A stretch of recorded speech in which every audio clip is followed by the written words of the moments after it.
지방자치 말살하는 재정 개편 중단하라!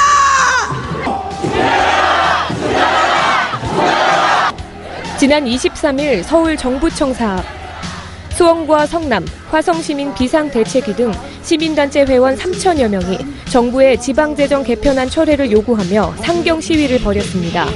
이들은 정부의 일방적인 지방재정 개편안은 개혁이 아닌 개악이라고 입을 모았습니다.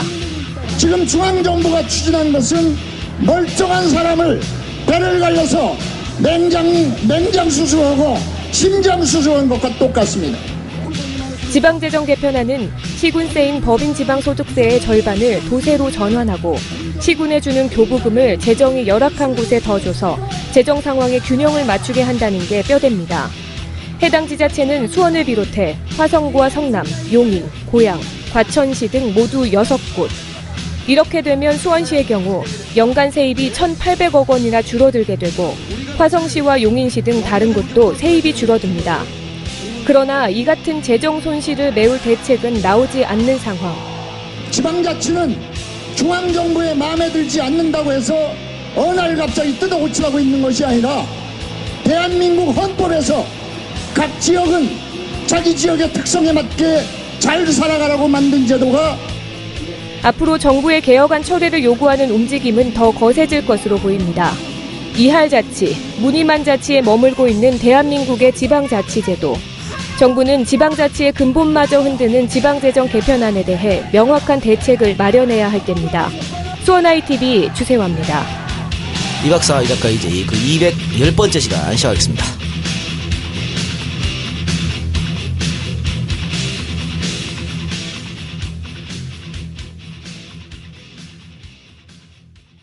민주주의 최후의 보루는 깨어있는 시민의 조직된 힘입니다. 이것이 우리의 미래입니다.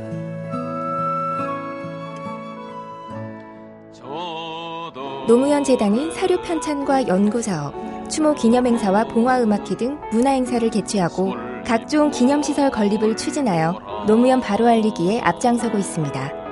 제2의 노무현을 키워내기 위해 시민학교 운영과 장학생 선발에도 힘쓰고 있죠. 이 모든 활동, 회원들이 보내주시는 소중한 후원금 덕에 가능했습니다. 노무현 재단의 힘이 되어주세요. 시민의 힘이 함께 커집니다. 후원회원 가입 안내 1688-0523. 자, 여러분 오늘 깜짝 놀라셨죠? 업로드 날이 아닌데도 불구하고 갑자기 업로드가 됐습니다. 그것도 이재명 시장님을 모시고 벌써 4번째 EJ에 오신 건데 왜 갑자기 이분을 모셨냐면 주말에 말입니다. 제가 팽목항을 갔지 않습니까? 네. 팽목항에 가고 있는데 갑자기 전화가 왔는데 시장님이더라고. 그래도 시장님께서 화를 막 부럭내. 와, 그래서. 이 작가 너한테? 나한테, 정부한테 화를 내는데 나한테 화를 내는 것처럼 느껴지는 거지. 그래서, 왜 이렇게 화를 내시라고 했더니 이게 말이 되냐고 막 그러시라고. 그래서, 그러면 이제 나와서 얘기하세요. 아, 그럴까? 예. 사실 그것 때문에 전화했을지도 몰라. 네, 정확하게 얘기하면, 자, 이 작가님한테 전화해서 청탁했습니다. 나 좀 출연 좀 시키소. 스피커가 필요해. 네, 스피커가 필요해요. 네. 자, 어쨌든 우리 이 시장님 4번째 출연이니까, 자세한 얘기는 이따가 하기로 하고요. 네. 인사부터 해주시기 바랍니다. 네. 정말 반갑습니다. 저는 뭐 맨날 나오고 싶은데 안 내보내주고 그래서 제가 이번에는 긴급 전화로 네. 부탁을 드렸습니다. 제발 좀 한 번만 더 내달라고. 5번째가 있을지는 알 수가 없는데 하여튼 제가 꼭 드리고 싶은 말씀이 있고 이제 특히 EJ 청취하시는 분들 저는 우리 식구라고 생각하는데 우리 식구들 진짜 이 세상의 변화를 바라는 합리적 세상이 되기를 바라는 사람 여러분들한테 꼭 드리고 싶은 말씀이 있어서 네. 제가 부르지도 않았는데 네. 제가 막 거의 쳐들어오다시피 왔습니다. 그렇습니다. 아마 알고 계신 분들도 있을 거예요. 네. 뭐 이 시장께서 SNS로 또 긴급하게 또 도와달라고 하기도 하셨고 네. 결국 이제 지방 재정 개편 추진 이게 네. 너무 큰 문제가 있다. 그런데 우리 국민들이 잘 모르시는 것 같으니까 좀 알려주고 싶다. 네. 그렇죠? 자, 이 얘기는 이따가 하기로 하고요. 일단은 뭐 우리가 녹음한 지 얼마 안 됐기 때문에 시사 문제는 별거 없을 것 같아요. 딱 하나만 합시다. 어떤 거요? 어제 있었나요? 이 사건이? 그죠? 19살 청년. 서울 지하철 2호선 구의역에서 발생한 사고로 말씀하시는 거죠? 그렇죠. 그러니까 19살 청년이라 그래봐야 만 19세니까 이제 딱 20살 된 친구예요. 그러니까 올 올해 2월에 졸업했죠. 공고. 네. 공고를 졸업하고 생활전선에 뛰어들어가지고.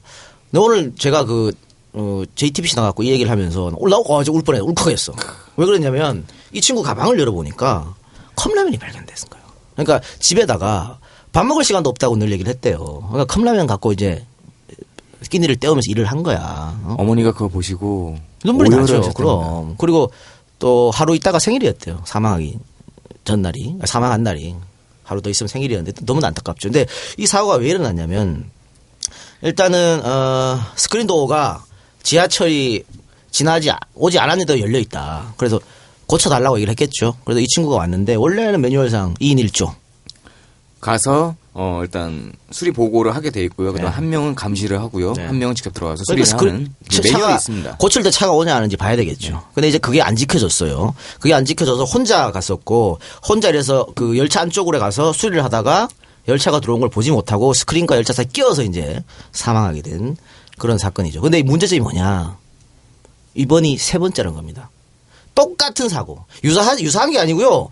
똑같은 사고가 세 번째야. 서울 메트로에서 작년에도 25살짜리 친구가 죽었어요.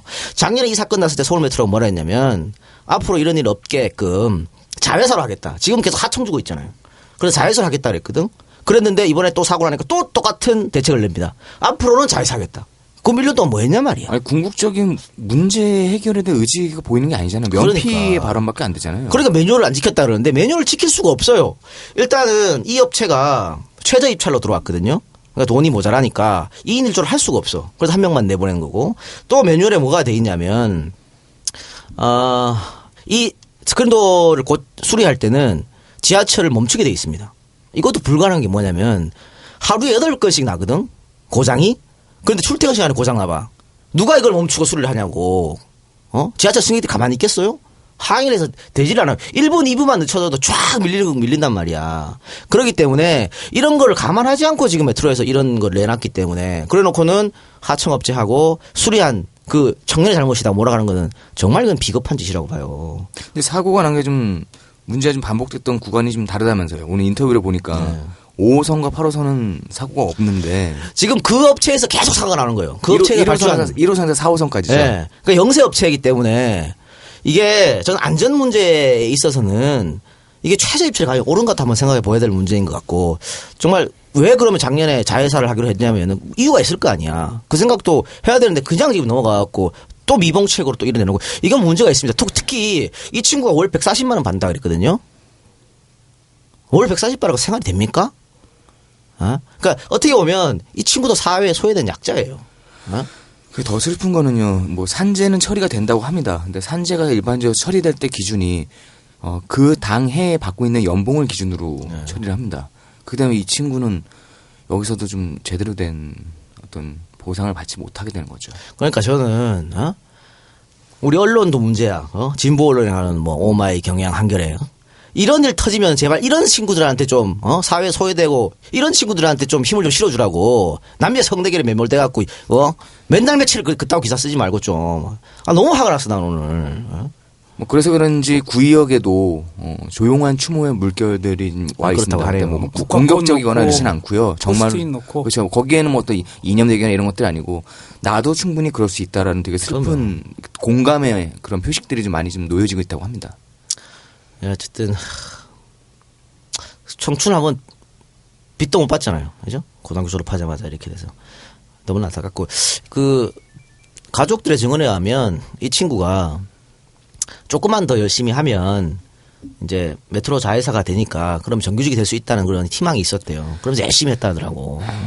진작 좀 작년 사고 났을 때 서울 메트로에서 약속한 것만 해줬어도 이런 일 없었잖아요. 너무나 좀 안타깝습니다. 그러니까 2인 1조를 아까 못했던 이유는 영세업체이기 때문에 그런 거거든요. 그리고 서울 지하철에서 그 친구가 왔을 때 물어봤대요. 혼자 왔냐고. 혼자 왔다고. 왠지로 두 명 오게 돼 있잖아. 혼자 왔다가 네 하고 그냥 들어갔다는 거거든. 그럼 거기서도 매뉴얼을 어긴 게 되잖아요. 그렇게 되는 거죠.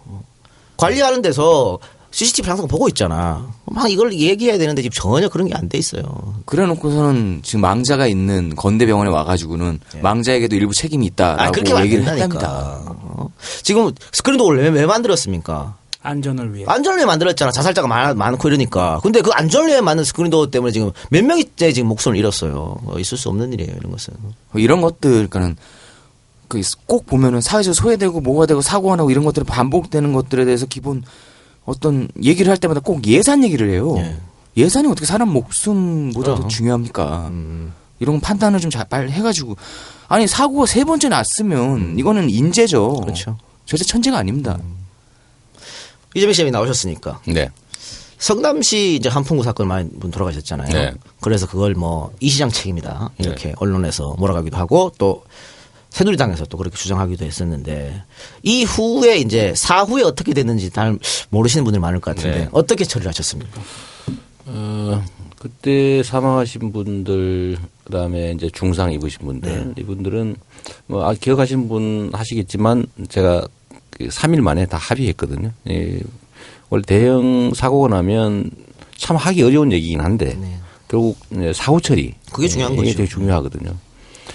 어쨌든 그 성남시 한풍구 사건은 제가 이제 3일 동안 쫓아다녀서 합의를 했고 그 후에 지금 1명 남기고 다 이제 세부적인 합의가 다 끝나서 다 일상으로 다 복귀하셨어요. 이게 이제 사실 예측하기 어려운 상황이었기 때문에 그 후에 예를 들면 한풍구 사고에 대한 이제 발생 가능성을 줄이기 위해서 이제 전수조사하고 이제 민간 건물들 것이긴 하지만 거기도 전부 다 안전 점검해서 지금 보강 조치들을 하고 있습니다. 그러니까 이런 게 중요한 거야. 사후 처리해서 합의하고 보상금 지급하고 이런 것도 중요하지만 가장 중요한 것은 재발 방지거든. 그렇습니다. 똑같은 일이 안 일어난 게. 이 시장님처럼 이렇게 전수조사하고 문제가 있는 거. 그런데 지금 서울 메트로 쪽에서는 똑같은 일이 3번이나 벌어졌다니까? 그러면 이게 재발 방지 전혀 안 되는 거죠. 그러니까 앞으로, 사고 난 건 어떻게 하겠습니까? 한 번 더 우리가 좀 지켜봐서 재발 방지, 다시는 똑같은 일이 벌어지지 않도록 그렇게 우리도 좀 여론을 좀 환기시켜주고, 그렇죠? 또 청년들 일자리가 부족하다. 또 그 부족한 일자리를 어떻게 따내도 지금 이렇게 월 140만 원 받고 이게 어떻게 생활이 되냐고. 만약에 이 친구가 지방에서 올라온 친구면요. 서울에서. 생계가 안 되겠군요. 월세 뭐 4, 50 내고 생계가 되겠습니까? 불가능한 일이거든요, 이거. 그냥 평생 노예로 살라는 거잖아. 그러니까 이런 것들도. 그래서 이제 생활임금, 이 시장이 강조하는 생활임금 같은 것도 이제 차츰차츰 돼야 되는 거겠죠. 이런 사고가 나면 꼭 이렇게 슬픈 사람들이 꼭 다치더라고요. 그러니까요. 그리고 매뉴얼을 지키는 것이 또 중요하다는 것이 여기서 또 드러났는데 매뉴얼을 지키는 것은 그것을 관리하는 쪽만 지키는 것이 아니라 그것을 이용하는 사람도 지킬 필요가 있다고 보고요. 평소에 특히나 안전에 관련된 거는 일반 평범한 사람들도 그걸 관리하지 않고 이용하는 사람들도 잘 지켜야 된다고 봐요. 뭐 술 먹고 스크린도 걷어차고 그러지 마세요.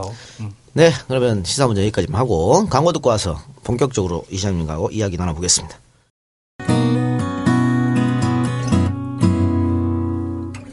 안녕하세요. 조광래 중고차 대표 조광래입니다.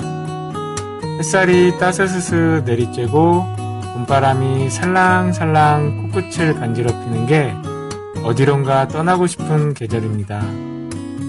조광래 중고차에서 좋은 중고차 거래하시고 어디론가 떠나보는 건 어떨까요? 조광래 중고차의 대표 전화번호는 1800-9538. 한 번 더 1800-9538. 이상 남길 만큼은 남기고 파는 조광래 중고차였습니다. 고맙습니다. 자, 광고 듣고 왔고요. 본격적으로 이야기 나누기 전에 이재명 시장이 일단 얼마나 일을 잘하는지 좀 살펴보고. 뭐 또 그런까지 주시려고. 왜냐면은 그래야 이 시장이 주장하는 이야기가 진정성을 얻고 타당성을 얻어요. 네. 그렇기 때문에 좀 살펴보도록 합시다. 아니 뭐 홍준표 지사가 내 말이 맞다고 만날 얘기가 뭔 소용이 있습니까? 그게. 그러니까. 이런 개 같은 경우를 봤대잖아. 뭔 말이야 그게. 개 같은 경우뿐만 아니라 이런 점 말씀하셨다던데요. 배은망덕하다고.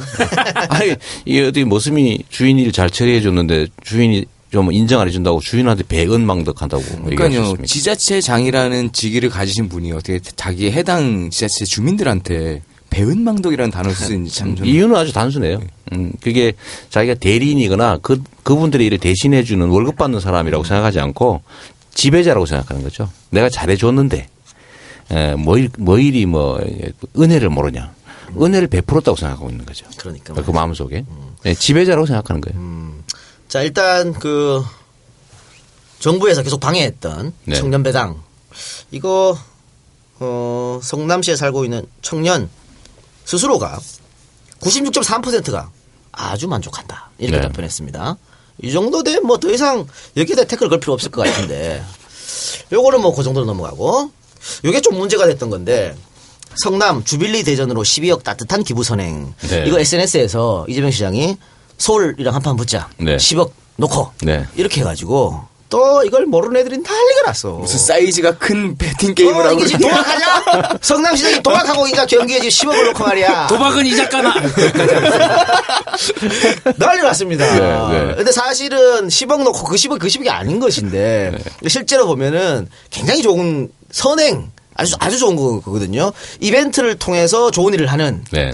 그런데 이걸 모르고 사람들이 하는데 이거 좀 설명 좀 해주세요. 자, 10억 걸고 한 판 하자. 이게 뭔 뜻인지. 네. 우리 사회에 희한한 시장이 있어요.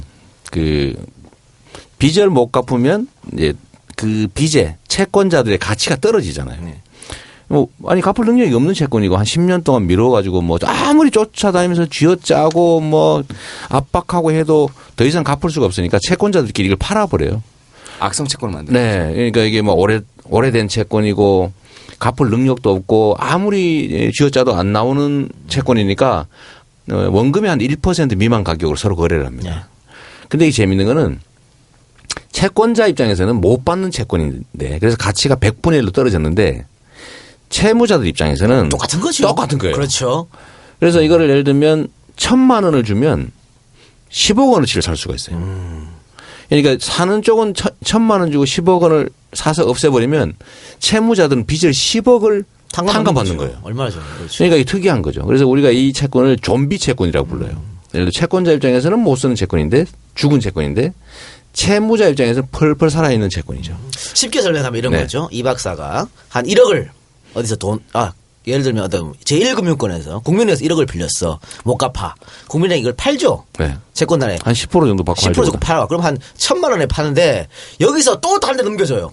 받아보니까 아무리 전화하고 쫓아내서 해도 또 날 구멍이 없어. 날 구멍이 없어요. 그래서 100만 원에 다른 데 넘겨줘요. 또 넘겨. 그래서 추심 업체에 또 그렇죠. 넘기는 그러면 거예요. 추심업체가 100만 원 1억짜리가 100만 원 됐잖아요. 네. 근데 이 박사 저한테 1억 갚아 계속 그러는 거예요. 가끔 뭐 장기도 한 팔아봐라. 팔아봐라. 뭐 이런 거 하고. 그러니까 이 빚진 이 박사는 그 1억 원이 계속 남아있는 거죠. 네. 근데 이것을 100만 원에 그냥 없앨 수 있는 거잖아요. 활활 불태울 수 있는. 네, 없애버리는 거죠. 그걸 하는 것인 거죠. 예. 아, 그러면 오늘 민주당에서 그 불태웠던 퍼포먼스도 그거하고 똑같은 관련이 거죠. 그거예요. 예. 아, 제가 그 은행장입니다. 아, 주빌리 은행. 예, 보통은 돈을 빌려주고 이자를 받는 게 은행인데 저희는 이런 악성 채권들 이런 거 사서 없애버리는 은행을 하나 만들었는데 제가 은행장을 하고 있고 또 성남 FC가 그 은행을 후원을 하니까 기왕이면 경기를 할 때 재밌으면 좋지 않냐.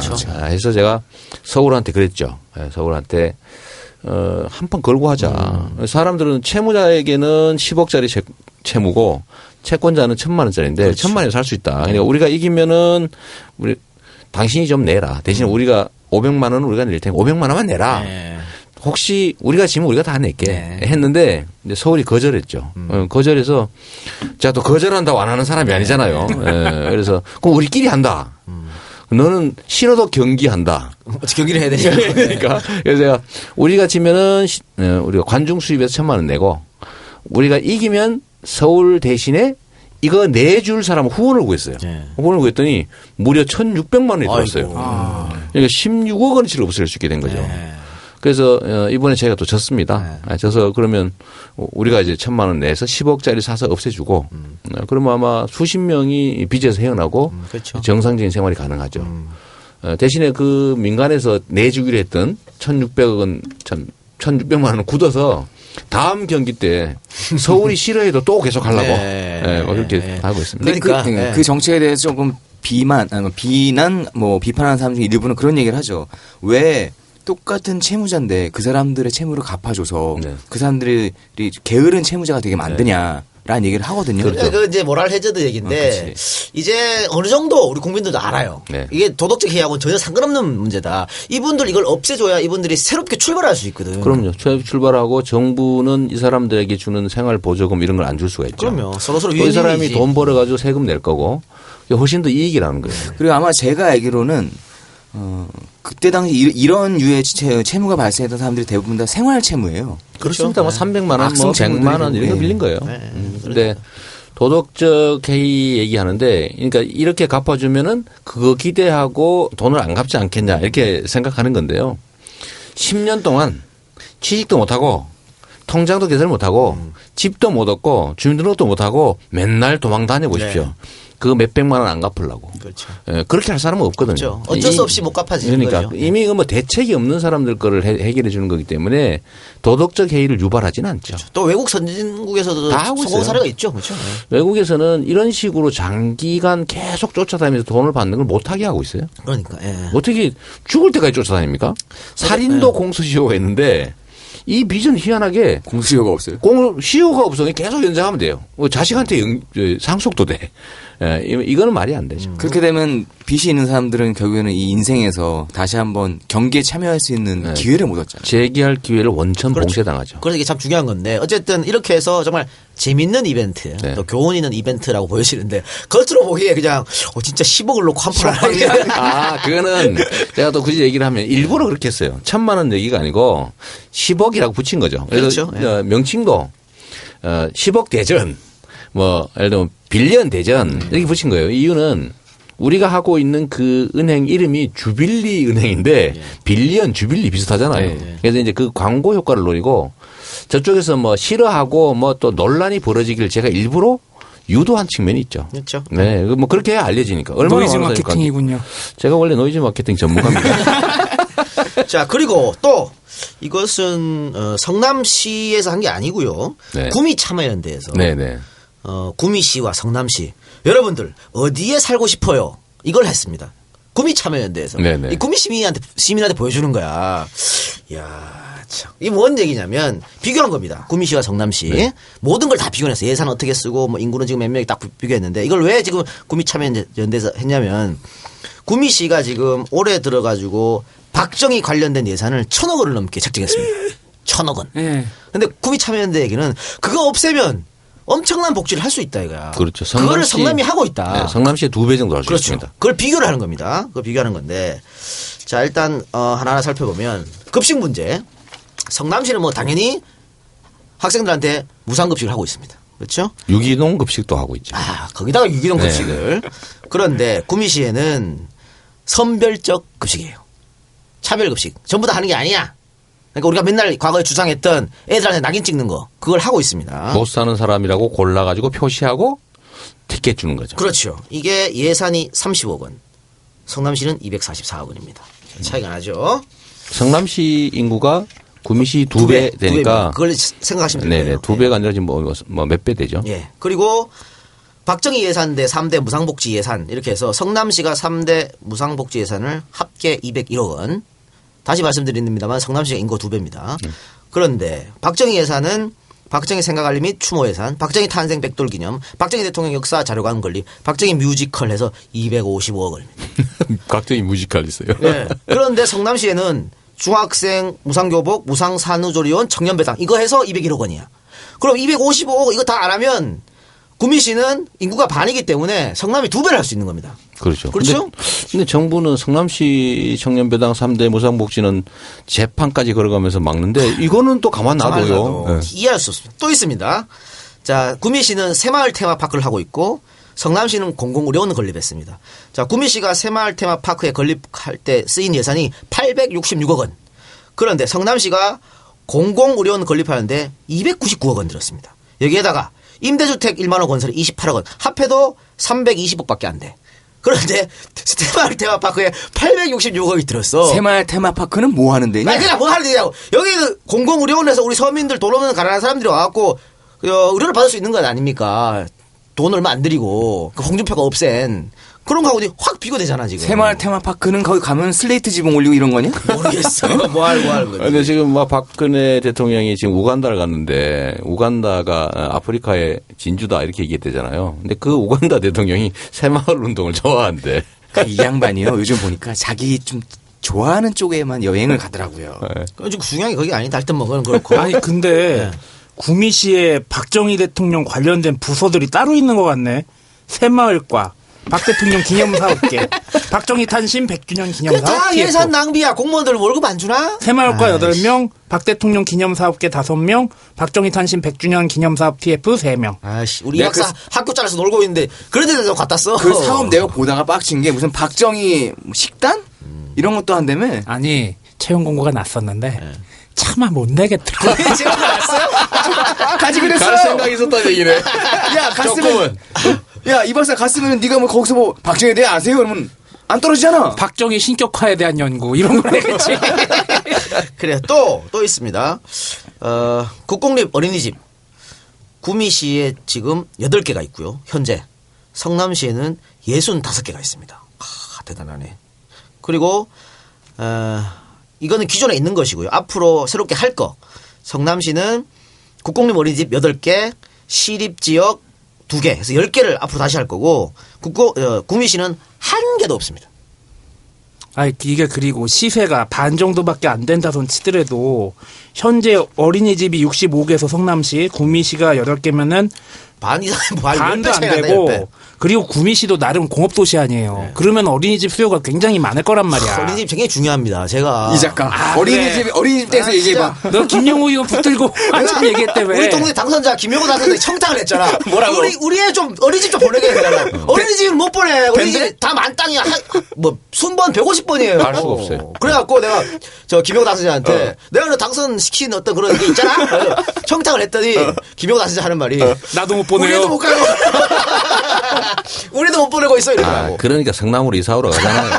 그러니까 이렇게 심각합니다. 어린이집이 없어가지고. 근데 지금 이렇게 차이가 나니까. 그 돈을 엉뚱한 데 쓰는 거죠. 엉뚱한 데 쓰는 거죠.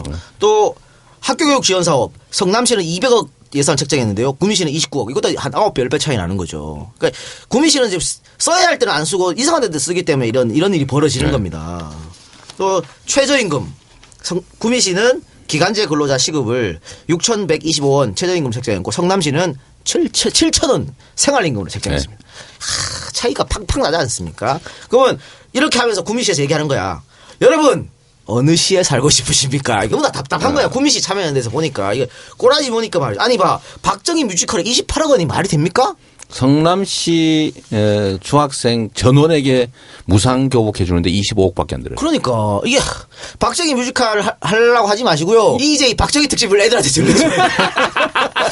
구미 애들한테 다 깔아줘. 이제 우리 공짜야. 우리는 공짜니까. 아니 뭐 이거는 확실치는 않지만 왜 스티커 붙여가지고 찬성하십니까 반대하십니까 근데 구미 시민들에게 물어봤는데 구미시가 28억의 예산을 들여 박정희 뮤지컬을 만들겠다고 합니다. 이에 대한 당신의 생각은 했는데 반대쪽이 압도적인데요. 구미 시민들이 선택한 거죠. 네. 구미 시민들이 봐도 기가 막힌 거지 그게. 그런데 이제 이건 구미시장 지자체에서 강행하고 있는 거죠. 그렇죠. 근데 뭐 반신반인이시니까 뭐 그렇게 해 줘야 된다고 생각하는 거겠죠. 자, 하나만 더 봅시다. 우리 지난 시간에 이재명 시장 초청했을 때 말씀하셨던 건데 정부에서 표준 품셈으로 지방자치에 무슨 어떤 건설이 있으면 해라 이렇게 한 거죠. 공사비를 표준 품셈으로 계산해서 더 비싸게 줘라고 그러니까. 지시했죠. 그런데 성남시에서 그렇게 못한다. 네. 우리는 표준 시장 단가로 하겠다 했는데 표준 시장 단가라고 하는 것은 그동안에 보통 이렇게 했던 공사들 실제 시장 거래 가격이죠. 평균을 시장에서 이렇게 지금 하고 있다. 네, 실제 거래되는 가격으로 물건을 저희는 사겠다고 했더니 정부에서 하는 표준 품셈은 뭡니까? 산정된 금액으로 줘라는 거예요. 예를 들면 콘크리트 무슨 공사를 한다 그러면 뭐 1평방미터당 뭐 인원이 몇 명이 들고 단가가 얼마 이런 식으로 계산해 놓은 게 있어요. 옛날에. 근데 이게 기술 개발이 되거나 이 사회가 발전하면서 비용이 단가가 떨어지잖아요.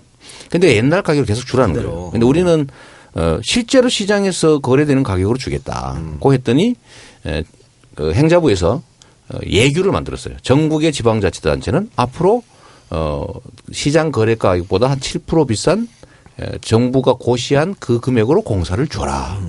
이게 차이가 어느 정도 나냐면 성남시 같은 경우는 1년에 한 100억 정도 더 줘야 됩니다. 100억 정도. 근데 이게 전국의 지방자치단체가 이 지침대로 하게 되면 약 5, 6천억 정도가 그냥 날아가는 거예요. 그 건설업자들 배불리게 하는 겁니까? 건설업자들이 돈을 많이 받게 되죠. 근데 웃기는 거는 정부 스스로 그걸 인정하고 있어요.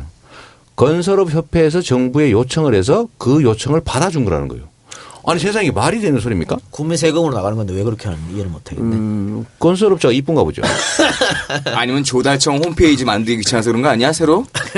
그런 맥락에서 제2의 4대강 사업이라고 그래서 말씀하신 제가 거예요? 지방판 4대강 사업을 강요하고 있다.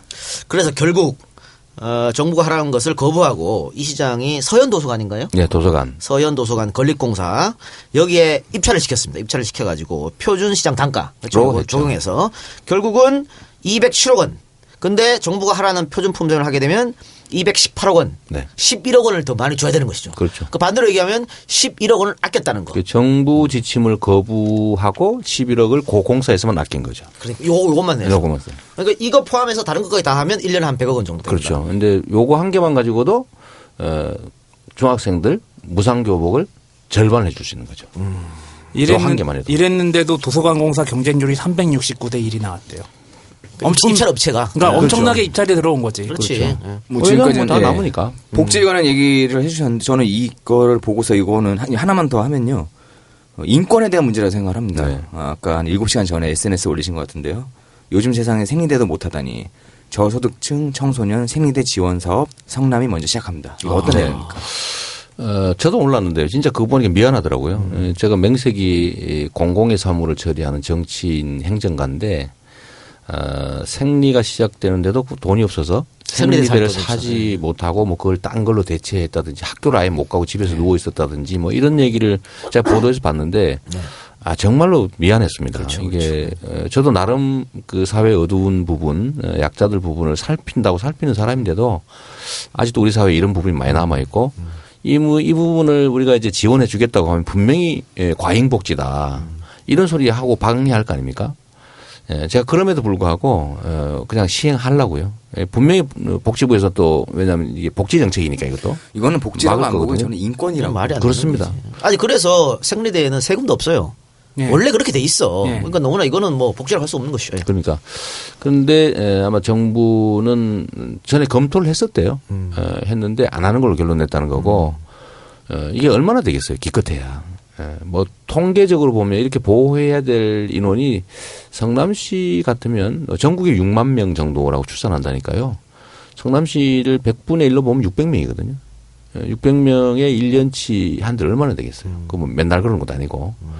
그러니까 그거는 정말 인권의 문제다. 그래서 제가 정부하고 협의가 어떻게 될지 모르겠지만 어떤 방식으로든지 이건 해결하겠다. 그래서 오늘 제가 지시했어요. 근데 우리 사회에 이런 부분이 너무 많아요. 그렇죠. 네. 하나. 인구 감소한다고 걱정하지 말고 안심하고 생리할 수 있게 해줘야 되는 거 아니야? 이걸 참 그러게 말입니다. 방금 우리가 여러 가지를 말씀드렸지 않습니까? 자, 여러분 느꼈습니까? 얼마나 일을 잘하는지. 그래서 어떤 분들은 이제 제발 이재명은 성남에서 떠나라. 청와대로 좀 꺼져라. 청와대로 좀 꺼져라. 이런 이야기를 하고 있고요. 그래서 그런지 요번에 최근에 리얼미터에서 대권 후보 조사를 했습니다. 대선 주자 지지도 조사를 했는데 이재명 시장이 0.3% 올랐네요. 0.3% 올라서. 그래서 오르기 어디입니까? 그럼요. 오르기 어디입니까? 떨어진 사람도 있는데. 네. 3.3%를 얻었는데요. 네. 이재명 시장 밑으로 남경필, 홍준표, 원희룡, 야, 나경원. 다 광역자치단체장. 다 밑에야. 한명 밑에야. 국회의원. 네. 다 미치고요. 3.3%라고 그랬는데 지금 야권에서 문재인 또 안철수 서울시장 박원순 이후로 가장 각광받고 있는 안리정 충남지사가 4%예요. 최근에 좀 올라왔어요. 네. 올랐습니까? 0.7% 차이밖에 안 나. 그래서 충분히 청와대로 꺼질 수 있지 않을까. 그러니까 그거 계신 분이 화를 내잖아요. 네. 와, 그럴 수도 있겠네요. 네. 아니, 추호 선생이 또 그렇게 꼽으셨네. 4월 11일자 기사 보니까. 문재인 박원순과 함께 이재명도 대권 주자 꼽아. 저는 추호 선생의 그 말은 어떤 의도를 한 것 같아. 무슨 논지 말하지 않겠습니다만 어쨌든 꼽아준 건 좋은 거죠 뭐. 네. 예. 아니 오늘 방송에서는 추호 선생이 얘기 안 나온 줄 알았다. 아니 수적 그냥 그 의도가 있다 이 말이지 뭐. 어쨌든 자 이렇게 지금까지 이 시장이 어떤 일을 했는지 살펴봤고 그래 어쨌든 일을 잘했기 때문에 아까 얘기했지만 다 광역자치단체장이에요. 기초단체장은 유일해 이재명 시장이. 그렇죠. 예, 그렇기 때문에 자 일을 잘했기 때문에 거기에 또 올라갔다고 생각 드는 거고요. 자 그러면 광고 듣고 와서 이제 오늘 왜 이 시장이 나왔는지 그거를 중점적으로 한번 봐보도록 하겠습니다. 1년 만에 새로 선보이는 네이처오다의 새로운 광고 그리고 놀라운 제품 지금까지 만나지 못했을 돼지고기를 소개합니다. 이름은 아마 포크. 안티마블링을 중심으로 옥수수를 먹이지 않고 풀과 오메가3, 지방산이 풍부한 아마씨 중심의 건강한 사료로 돼지고기를 만들었습니다. 어떻게 자라냐고요? 엄마 돼지부터 항생제나 촉진제, 면역 증가제는 사용하지 않고 햇빛 아래 개방형 축사에서 왕겨와 톱밥을 깔아 즐겁게 자라납니다. 안전한 사료와 행복한 공간에서 즐겁게 자라 더욱 안심할 수 있는 돼지고기. 먹으며 자랑할 수 있는 맛있는 돼지고기. 이제 안티마블링 중심의 유기농 한우, 무항생제 돼지고기 모두 네이처오다에서 만나보세요. 그리고 하나 더. 회원가입 후 첫 구매 시 배송란에 EJ를 적어주시면 네이처오다 유기농 황소곰탕을 선물로 드립니다. 네, 광고 들었습니다. 네이처오다 익숙하시죠? 익숙하죠. 네, 항상 우리 소고기 광고하시는 네이처오다. 이번에 새롭게 돼지고기를 개발했답니다. 반갑네요. 이게 아마 포크라고 해가지고 네. 아마 돼지고기 그런 줄 알았더니 아마씨. 아이 개새끼가 뭐 이상한 소리를 하고 있어. 아재 개그를 하고 있어. 안티마블링. 근데 이 네이처오다에서 이분 우리 광고할 때 뭐 5회 10회 이렇게 안 해. 그럼. 1,000만 원 입금하고 알아서 하고 전화 주세요 이렇게 우리 광고하고 굉장히 효과를 봤거든. 그래도 이렇게 해서 쭉 그냥 알아서 하세요 이렇게 하시는 분인데 이번에 몇 번 남았어요. 좀 남았어요 했더니 그럼 이번에 돼지고기를 바꿔주세요 이러더라고. 그래서 새롭게 돼지고기 했다는데 하여튼 이 돼지고기는 좁은 케이지 안에서 키우는 게 아니고요. 넓은 들판에서. 나 무슨 아파트 광고인 줄 알았어. 넓은 들판에서 키운답니다. 햇빛이 잘 들어오고 왕겨가 깔려 있는 뭐 좋은. 그리고 이제 그 수입산 옥수수 사료가 아니고 아까 얘기한 아마씨. 좋은 환경에서 좋은 사료 먹고 자라면 돼지가 스트레스도 안 받고 괜찮은 맛이 좋은 고기가 나오겠죠. 예전에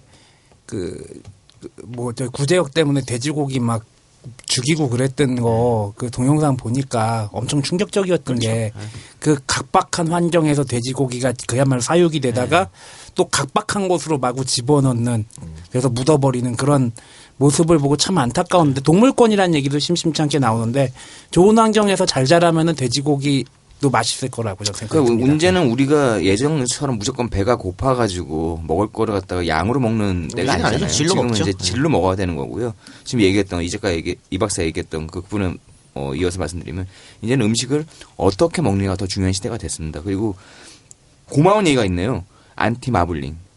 한국 사람들이 마블링에 열광을 했거든요. 근데 마블링이 의미가 없어요. 고기 이거에는. 요 최근에 나오는 축산 관련 광자나 이런 데서 전부 다 마블링에 대해서는 반대하는 입장입니다. 네, 네이처오다에서 나오는 쇠고기 또 돼지고기 많이 사랑해 주시고요. 광고비 얘기가 나왔으니까 우리 댓글란에 EJ 다들 출연료 받고 나온다고 그런 얘기가 있던데 출연료를 안 받습니다. 4년 동안 한 푼도 받은 적이 없어요. 출연료를 주는 게 아니라 받는 얘기 하고 있는 게 지금? 네. 출연료는 당연히 드리고 EJ 우리 3명이 착각하시는가 봐. EJ 조합에서 출연을 받고 한다는 걸로. 우리 출연료 4년 동안 한 번도 받은 적이 없어요. 오히려 우리 돈 털어가지고 안가게 쳐놓고 있어요.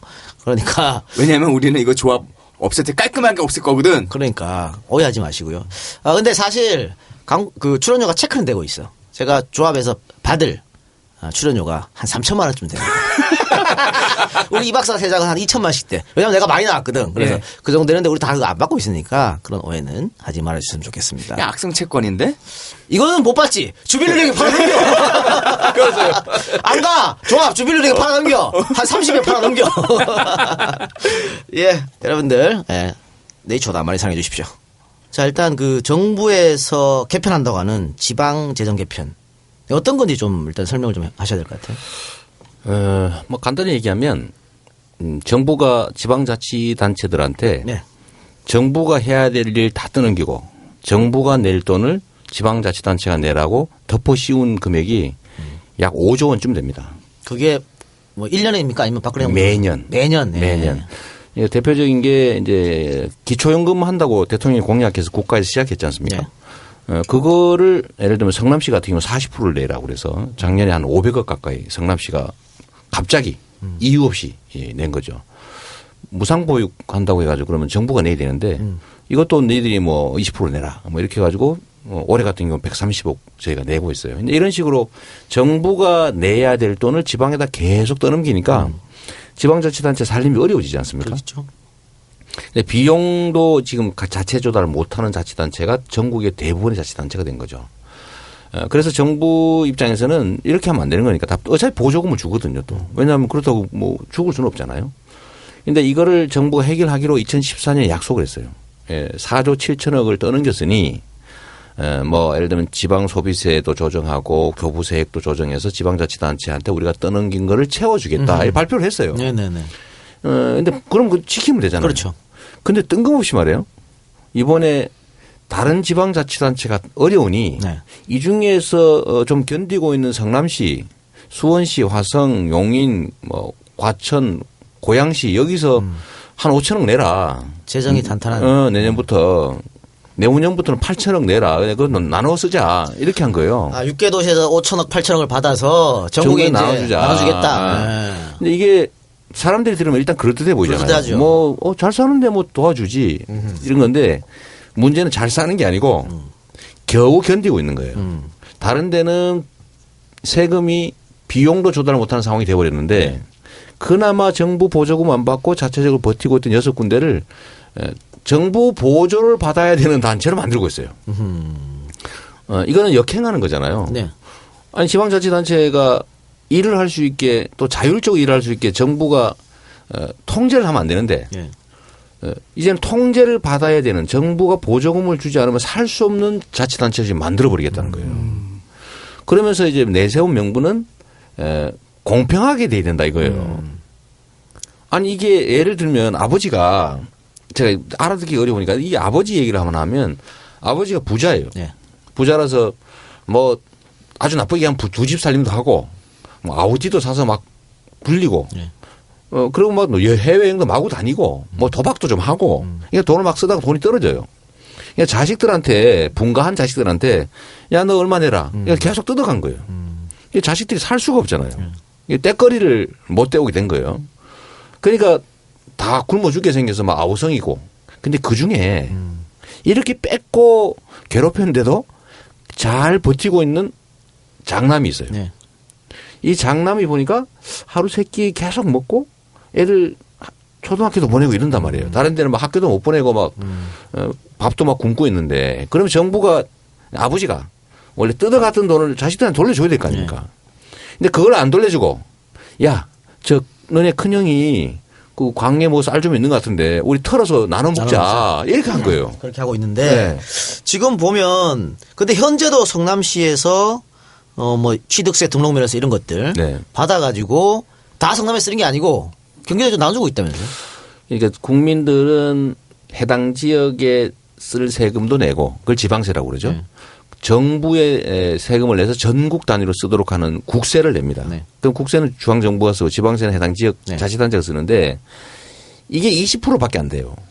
근데 이 20% 중에서도 한 절반 정도는 도나 다른 국가에다 내고 있죠. 근데 이 절반 정도를 쓰고 있는 상태에서 나머지 절반의 절반도 내놔라 그런 거예요. 이제 그걸 내놔라 하는 거죠. 야, 너네 보니까 뭐 살림도 잘하고 하는 것 같은데 한 1,000억씩 내라 그냥. 그런데 생각을 해보시면 성남시나 6개 시에서 5천억 정도 뜯어가지고 전국에 200군데 나눠주면 그럼 얼마나 되겠습니까? 받는 사람은 별 돈 안 되죠. 돈 안 돼. 큰 돈에다가 은발에 오줌 누기고 도움도 안 되는데 이 5군데 6군데 죽어버리는 거죠. 그러니까 뭐 다른 지자체에서도 우리가 그거 지지 않고 받아 뭐 이렇게 또 반발하고 있다면서요? 경기도에는 27개 시군이 그런 식으로 해결할 게 아니라 형네 집을 털어서 나눠 가질 게 아니고 아버지가 원래 빌려간 거 빌려간다는 이름으로 뜯어간 거를 정상적으로 우리한테 주면 우리가 다 잘 살 수 있다. 그러니까 이런 방식으로 형네 집 털어 나눠 갖자라고 하지 말고 아버지 정부가 원래 문제를 만들었으니 정부가 책임을 져라 이렇게 주장을 한 거예요. 그러면 매년 그러니까 다른 도시는 빼고요. 성남만 얘기할게요. 매년 한 1,000억씩 국가에서 빼가면 성남은 어떻게 되는 겁니까? 쉽게 얘기하면 제가 모라토리엄 선언하고 그야말로 매년 갚은 돈이 연간 1,200억 정도고요. 3년 6개월 동안 4,572억을 갚았는데 사람들이 놀란 거 아닙니까? 우와 4,500억이나 갚았어? 그리고 제가 그다음부터 그 갚던 돈으로 복지를 이제 시작했는데 이제 매년 1,000억씩 또 내후년부터 1,500억씩 뜯어가 버리면 맨날 모라토리엄 상태가 되는 거예요. 아무것도 못하는. 일을 할 수가 없는 상태고. 네네. 그리고 그렇게 만들었던 그 사업을 했던 그 돈은 정책적으로 다 이렇게 줄이고 만들고 해가지고 만드신 거죠. 그렇죠. 하늘에 떨어진 거 아니고. 그런 거 아니죠. 그러니까 뭐 아껴 쓰고 바꿔 쓰고 나눠 쓰고 이렇게 해서 겨우겨우 사실 뭐 살기 좋은 성남을 만들었는데 그렇죠. 매년 1,000억씩 1,500억씩 빼가면 이제 그런 거 안 되고 그냥 겨우 목숨만 구매하는. 이제 손가락 빨면서 그렇지. 정부가 시키는 것만 하고 또 정부에 잘못 보이면 뭐 지원금 이런 거 못 받으니까 이제 정부가 시키는 대로 고분고분해야죠. 목줄 잡히는 거네요. 네. 아, 그것 때문에 제가 고분고분하기가 진짜 어렵잖아요. 그러니까.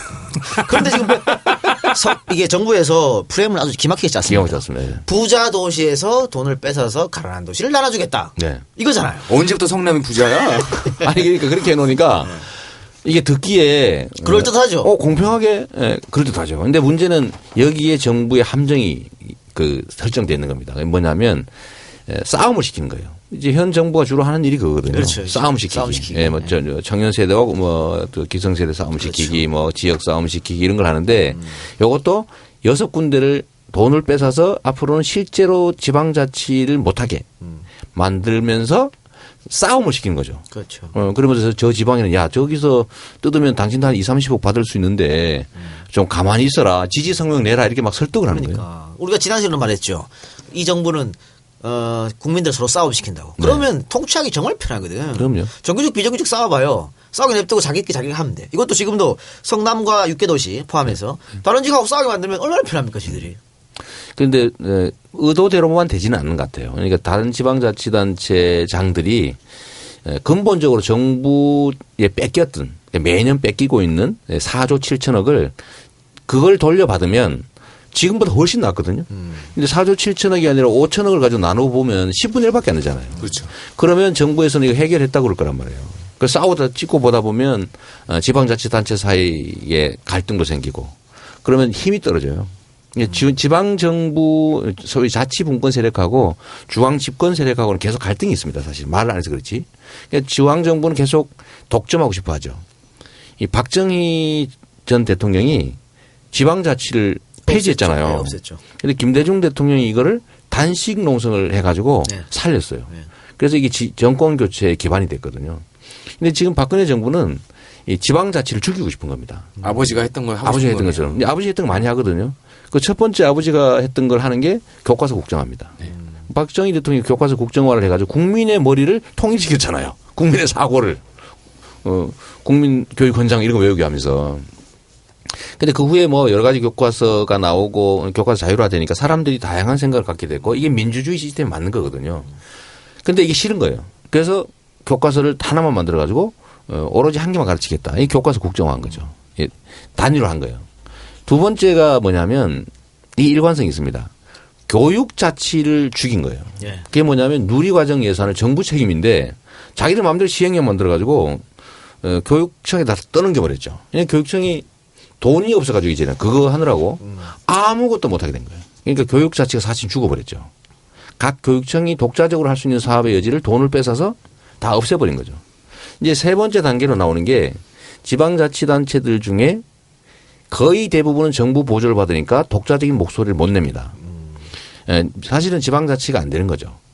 근데 그중에 유일하게 버티는 곳이 서울시하고 경기도 6개시인데 여기는 정부 보조를 받지 않고 자체적인 세원을 가지고 근근히 꾸려가다 보니까 저처럼 이재명처럼 말을 안 듣는 사람이 나온 거예요. 그러니까 막 그것도 막 살림하고 쥐어짜고 해가지고 빚 다 갚고 막 1,000몇백억씩 매년 갚고 복지를 한 1,000억씩 늘리고 이러다 보니까 성남으로 이사 가자 뭐 잘한다 뭐 심지어 네네. 청와대로 가라 뭐 이런 얘기까지 나오고 이러니까 이걸 막아야 되겠다는 생각을 한 것 같습니다. 그러니까 지방자치를 폐지할 수는 없으니까 지방자치의 돈을 뺏어서 아예 그냥 죽여버리는 거죠. 이게 식물을 만드는 거예요. 그래서 이게 저는 정부의 체계적 계획의 일부다.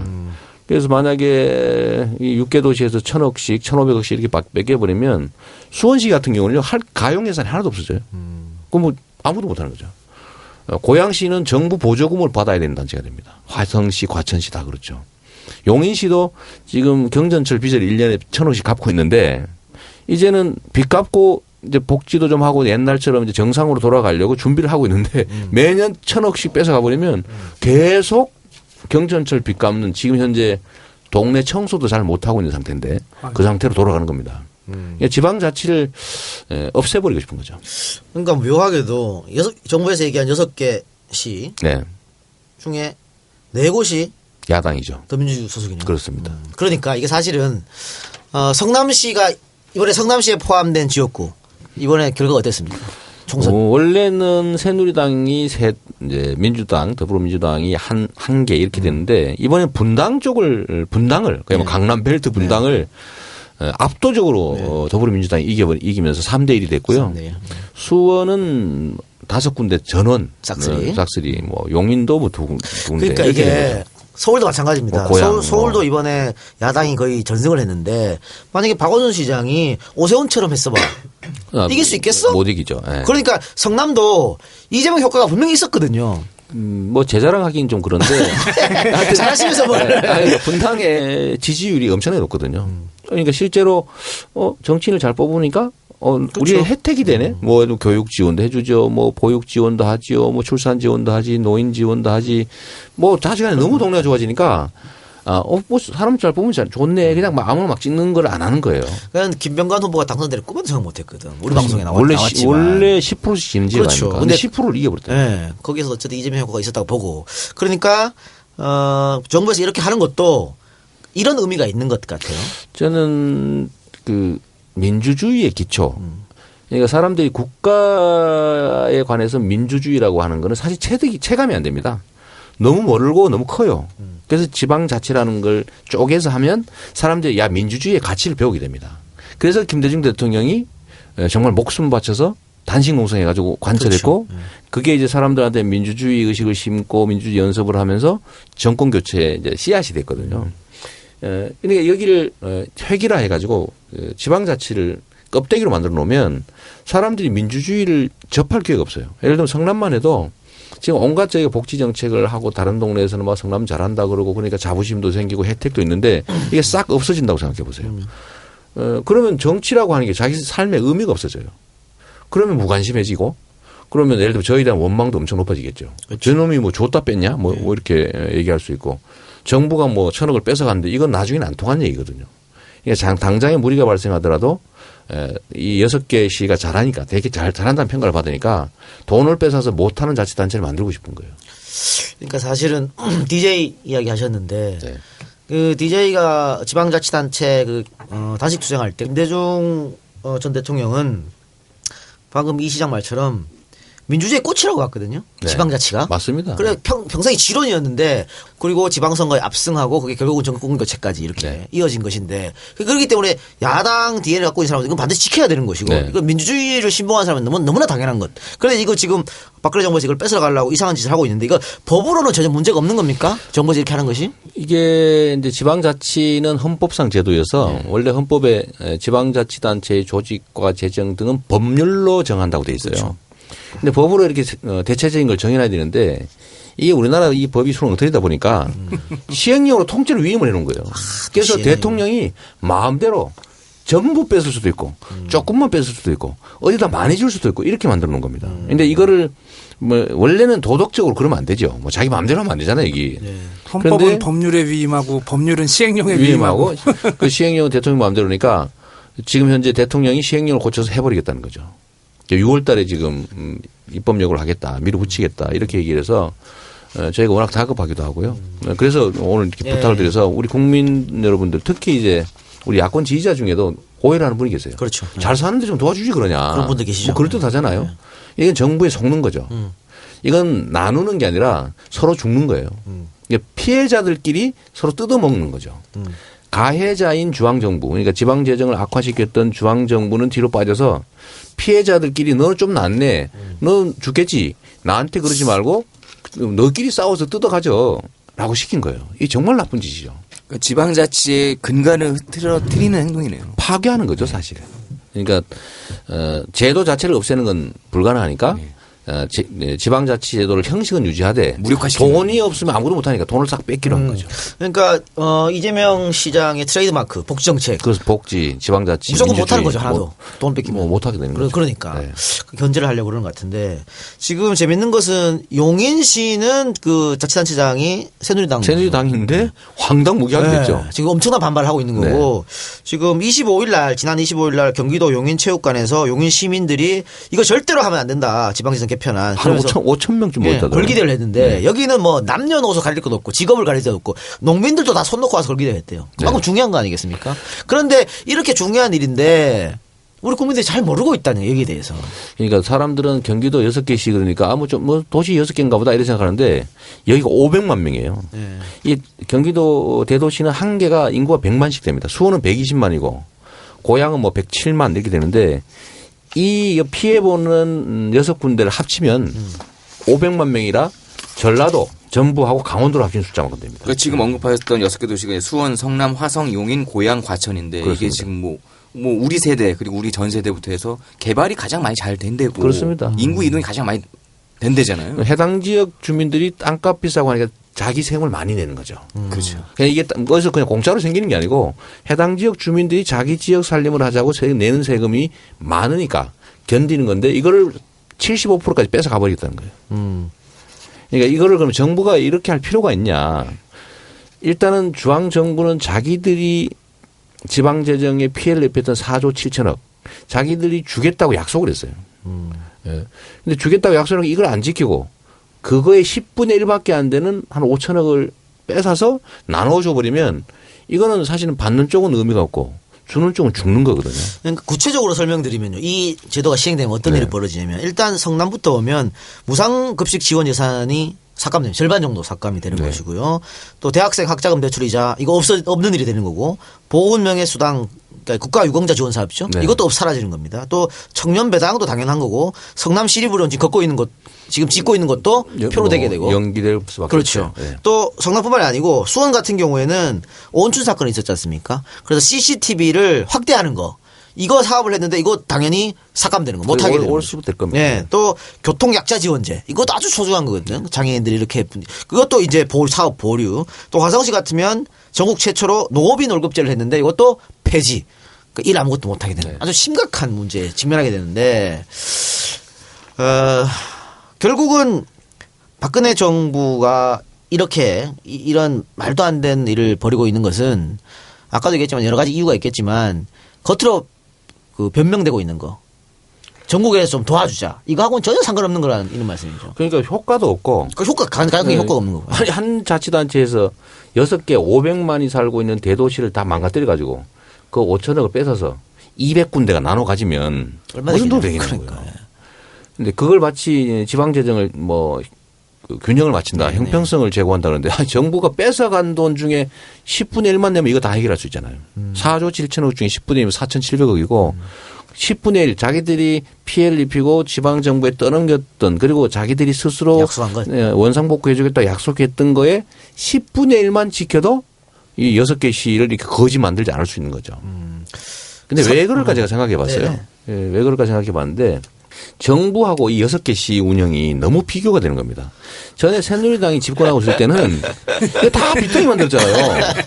다 비통이. 우리도 모라토리엄 선언할 정도로 7,200억 빈방 남겼고 용인 수원 이런데 화성 고양 빚 엄청나게 많았고 몇천억씩인데. 근데 민주당 시장들이 들어서면서 그 빚을 4천억씩 3천억씩 다 갚았단 말이에요. 저희 성남 같은 경우 4,500억 갚고 그랬는데 그러고 난 다음에 복지를 1,000억 가까이 500억씩 늘리고 하는 게 바로 박근혜 대통령이 약속했던 증세 없는 복지를 하고 있는 거예요. 자기는 못하는데. 자기는 못하는데. 거기는 증세를 사실 했지. 서민 증세를 담배값 올리고 막 이렇게 가지고 했는데 그렇죠. 지금 경유 뭐 세금도 올리겠다는 거 아니에요. 지금 펌프 막 넣고 있습니다. 지금. 네. 말 같지도 않은 소리를 해가면서. 근데 여하튼 서민들 세금은 증세를 했고 복지는 정부 복지는 줄였고 그러면서도 빚은 160조 가량 늘었다는 거 아닙니까? 그런데 요거하고 다르게 이 민주당 자치단체장들이 들어온 다음에 수천억씩 빚을 갚고 증세는 안 하고 복지는 엄청나게 늘리는 거예요. 이게 너무 극명하게 대비가 되는 거죠. 뭐 제가 또 문제는 너무 자랑을 많이 했다는 거지. 그 맨날 약을 올려가지고 정부에 돈이 없는 게 아니라 도둑이 너무 많다. 이 얘기를 내가 너무 많이 했나 봐. 너무 사실적인 얘기를 많이 해주시니까 그런 거예요. 그래서 그런지도 모르겠어요. 자, 그러면 성남 시민들은 어떤 반응을 보입니까? 성남 시민들은 지금 현재 반대 서명 이것만 해도 한 60만을 넘어가고 있고요. 저희가 이제 100만 가까이 되는데 60만이 넘어가고 있고 수원은 100만을 넘겼대요 이미 서명을. 예, 그다음에 저희 이제 원정 시위도 한 3,000명 정도가 저번에 광화문하고 갔다 왔고요. 저희가 다음 주 정도에는 한 5만 명 이상 모여서 한번 항의를 한번 하려고 그래요. 이게 그러면은 그러니까 각 해당되는 예를 들면 하다못해 노인복지 그러니까 저희가 용돈 10만 원씩 벌 수 있는 사업 뭐 이런 거. 그러니까 남녀노소 보수지부 갈 것 없이. 다. 예, 하다못해 보훈수당 받는 보훈단체 여기는 1년에 60만 원씩 저희가 주고 있거든요. 성남시 예산으로. 한 10,000명 됩니다. 60억이잖아요. 갑자기 생각난다. 누가 SNS에서 이 시장 보고 그런 거 하지 말고 국가를 위해서 뭐 이런 걸 하세요 그랬더니 이미 하고 있어요. 그 친구 그런 얘기 한번 했죠. 뭐 청년 배당을 왜 하냐 멀쩡한 놈을. 근데 왜 참전 용사들은 늙고 병들고 니네 편 아니라고 안 해주냐? 왜 거기 해라 이러길래 제가 거기다 답글을 달은 거죠. 이미 하고 있다. 청년 배당은 1년 동안 50만 원인데 참전 용사들은 평생 60만 원씩 주고 있다. 그래서 성남시에는 얼마나 무서운 부대가 있는데 성남시 어버이 연합하고 해병대 전원 이런 분들은 다 우리 편이에요. 이 시장님 편으로 돌렸잖아. 뭐 노인에 뭐 재향군이네 뭐 그러니까 하늘 아래 군당이라는 것에서 압도적으로 승리하게 되겠죠. 근데 이렇게 해서 지금 성남 시민뿐만 아니고 뭐 용인 뭐 수원 시민뿐 아니고 모든 국민들이 여기 관심을 가지고 여론을 좀 환기시켜줘야 이걸 박근혜 정부에서 마음대로 못할 거 아니겠습니까? 네, 제가 부탁드리고 싶은 거는 여기가 인구가 500만이다. 예를 들면 전남북, 혹시 호남, 그다음에 강원도 또는 강원도, 충청, 남북도 여기에 이런 조치를 했더라면 무슨 일이 벌어졌겠냐. 이거 사실은 난리가 났겠죠. 네. 근데 수도권이니까 500만이긴 한데 이 도시의 부자 도시라고 이 프레임을 씌워가지고 이렇게 정부에서 공격을 하는 거예요. 얘네들 돈 많은데 지돈 안 내려고 목리 부리는 거다. 언론을 동원해서 이런 식으로 공격을 하니까 마치 저 같은 사람이 다른 사람은 가난한데 그 돈 끌어안고 앉아가 지 혼자 잘 먹고 잘 살겠다고 버티는 나쁜 사람이 된 거예요. 그래서 제가 이건 아니다. 이거는 문제 해결은 정부가 지방자치단체를 망쳤고 5조 원 가까이 되는 돈을 지방정부에 떠넘겨서 거지를 만들었으니 그거는 정부가 해결해야 된다. 그 정부가 이미 2014년에 그걸 해결하고 4조 7천억을 보존해 주겠다고 약속했다. 그거를 이행하면 된다. 그중에 10분의 1만 이행해도 다 해결될 일을 그거는 싹 감추고 부자도시 가난도시 이렇게 거짓말 해가지고 부자가 도와줘야 된다. 그러니까 잘 모르는 국민들 입장에서는 특히 우리 야권 지지자들이나 뭐 진보 진영에 있는 분들은 사실 이걸 자세히 들여다보면 이해할 수 있지만 바쁜 때 잘 모르잖아요. 그렇죠. 그러니까 우리 내부에서도 그런 주장이 나오기 시작한 겁니다. 지금 하다못해 야당 진영 내에도 이걸 동조하는 사람이 있는 거예요. 네. 이 지방자치가 죽으면 민주주의가 죽고 민주주의가 죽으면 이 나라 소위 야권 진보 진영이 살아날 수가 없어요. 이 나라의 미래가 사라지는 거죠. 그러니까 뭐 보수 기득권자들 세상이 돼버리는 건데 이거를 우리도 나눠주니까 좋네 이런 사람이 있는 거예요. 하다못해 우리 진보 진영의 농객 이런 사람조차도. 그래요? 뭐 이거 나누고 가는 게 좋은 거지. 이재명 시장 너무하다. 뭐 이렇게 얘기를 하는 거예요. 근데 이거는 문제의 원인은 보지 않고 나타나는 현상, 피해자끼리 싸움을 하고 있는 거라는 거죠. 제가 이걸 보면 어떤 느낌이 들었냐면 옛날에 일본 선생이 있잖아요. 그 학생들 불러다 서로 뺨 때리기 벌을 준 일이 있습니다. 학생들끼리 동포들끼리 이 악감정을 갖고 대립 갈등하게 만든 거죠. 그게 이제 식민지 지배의 기술 중에 하나였거든요. 서로 증오하게. 그래서 지금 박근혜 정부가 자치단체끼리 싸움을 시킨 겁니다. 그러니까 자치단체가 어려워진 이유는 중앙정부의 잘못 때문이고 자기가 낼 돈을 떠넘겼으니 그걸 해결하는 것도 중앙정부 책임이고 실제로 그렇게 약속을 했는데 뜬금없이 피해자들끼리 나눠 가자라고 싸움을 붙여버린 거예요. 이게 얼마나 억울한 일입니까? 그러니까 정부에서 자기 할 일 안 하고 방만한데 부동산 집값 지는 데 쓰고 뭐 법인세 깎아가지고 이래서 정부에 돈이 없으니까 지자체한테 자꾸 미루는 거였고 그러니까 해결 방법은 정부가 약속한 거 그거 이행하면은 이게 모든 게 해결돼요. 10분의 1만 이행하면 됩니다. 다 기대도 안 해, 기대도 안 하는데, 하여튼 4조 7천억을 보존해 준다고 약속했는데, 그 시구 중에 10분의 1만 그 약속, 그 계획 이행하면, 이거, 겨우 견디고 있는 지방자치단체 안 망가뜨리고 해결할 수 있어요. 문제는 이 사람들이 그걸 모르냐. 제가 보면 다 알고 있습니다. 그거는 이행을 일부러 안 하는 거예요. 왜냐하면 이행을 하면 지방자치단체의 재정 자립도가 올라가고 그런 말을 안 듣는 데가 나타납니다. 즉 정부 보조 없이 사는 데가 하나씩 둘씩 생기라는 거예요. 그럼 거기는 제2, 제3의 이재명이가 생겨나죠. 말 안 듣고 좀 고집 세고 정부 예속화가 안 되는 거죠. 정부가 마음 시킨 대로 안 하는. 그래서 이걸 돈을 뺏어서 정부의 보조 없이는 살 수 없어서 정부가 시키는 대로 하는 자치단체를 늘리는 거예요. 지금 당장 5천억을 뺏어가면 6개 중에서 3개는 정부 보조를 받아야 되는 자치단체가 됩니다. 고양, 화성, 과천은 정부 보조금 없이 못 살아요. 그럼 이제 그쪽은 이제 정부 시키는 대로 안 할 수 없어요. 완전히 목줄 잡히는 목줄 잡히는 거죠. 저는 정부가 자기들 안대로 주장대로 계속 강행하면 언제부터 시행되는 거죠? 이게 내년 예산부터 하겠다는 거예요. 이것도 뭐 순차적으로 하든지 아니면 뭐 유예를 좀 주든지 해야 되는데 당장 내년부터 하겠다는 겁니다. 죽여버리겠다는 거죠. 해야 될 일은 정말로 느리게 하면서 이런 거는 또 무진장 빠르게 하네요. 아니 예를 들면 지방자치단체도 하나의 정부인데 매년 계획 새로 세우는 게 아닙니다. 장기 재정계획, 중기 재정계획 수립해서 예산이 얼마 정도 세입이 있으니까 이거는 이렇게 쓰기로 하고 예를 들면 시립의료원도 한 해에 다 짓는 게 아니고 3, 4년에 걸쳐서 분산해서 짓잖아요. 뭐 도서관, 뭐 복지관 이런 거 짓고 또 조례에 의해서 각종 뭐 복지 혜택 다 만들어 놨잖아요. 어떻게 한꺼번에 1,000억을 없애버릴 수 있습니까? 그러면 우리 이제 이 팬들 또 국민들은 어떻게 해야 되는 겁니까? 일단 이 본질을 좀 이해해 주면 좋겠고요. 정부에서 예를 들면 이제 이 500만 명에게서 5천억을 뺏는 거니까 인구 1인당 10만 원을 뺏는 거거든요. 만약에 정부에서 당장 지금 5천만 명에 대해서 예산을 5조 원을 뺏어갔다고 생각하면 정부 운영할 수 있겠어요? 근데 정부는 그나마 여지가 많은데 지방자치단체는 자율적으로 운영할 여지가 거의 없습니다. 근데 인구 1인당 10만 원, 성남시는 1,000억, 수원은 1,200억 막 이런 식으로 뺏어 가버렸다. 그것도 당장 내년부터. 이러면 여기는 일종의 거의 폭동 상태가 됩니다. 예를 들어 한번 생각해 보세요. 내가 매달 뭐 3만 원, 5만 원씩 지원을 받고 있었는데 없어져 버렸다 갑자기. 그거 어디서 마련합니까? 그러니까 이게 그야말로 법 질서 자체를 파괴하는 거예요.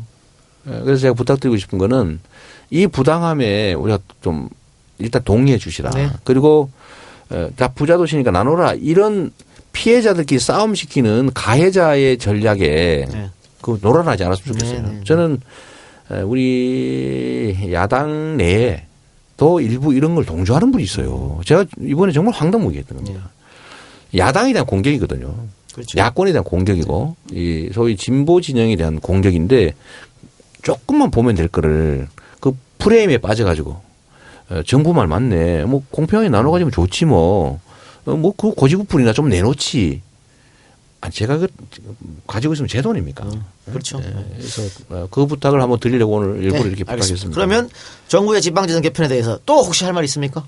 다 할 말이야 뭐 죽도록 많죠. 저도 많은데 우리가 이번 기회에 저는 부당한 위기, 그러니까 우리가 감내할 이유가 없는 위기는 우리의 기회다 이렇게 생각하거든요. 그래서 이번에 이걸 계기로 우리가 이걸 방어만 할 게 아니고 정부의 지방자치 죽이기 이 장기 플랜을 명확하게 우리가 좀 인지하고 우리가 그 프레임을 공격하자. 지방자치는 민주주의의 초석이고 특히 그 김대중 대통령이 목숨 걸고 만들어 되살린 그리고 박정희 정권의 그 후예인 우리 현 정부는 반드시 없애고 싶은 거죠. 그러니까 이 전선을 좀 확대해서 정부가 지방자치를 재정을 빼앗아 가지고 죽인 거 이거 문제 제기하고 지방재정에 대해서 정부가 피해 입은 거 이번 기회에 원상복구하도록 하고 더군다나 그 여소야대가 됐으니 국회에서 법으로 이 정부가 강제로 떠넘긴 부담 이거 다 원상복구시켜서 지방자치가 되살아나는 계기로 만들었으면 좋겠어요. 그게 대한민국이 그야말로 선진화되고 중앙정부가 그야말로 독재하는 제 마음대로 하는 그래서 민주주의를 망치고 나라를 망치는 일을 좀 막고 합리적으로 민주주의가 정착되는 그런 계기로 만들면 좋겠습니다.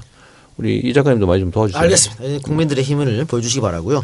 자, 이왕 모셨으니까 정치 얘기 조금 여쭤보겠습니다. 20대 총선 결과 어떻게 생각하세요? 왜 이런 결과가 나왔나요? 왜 그런 걸 물어봐? 재밌죠.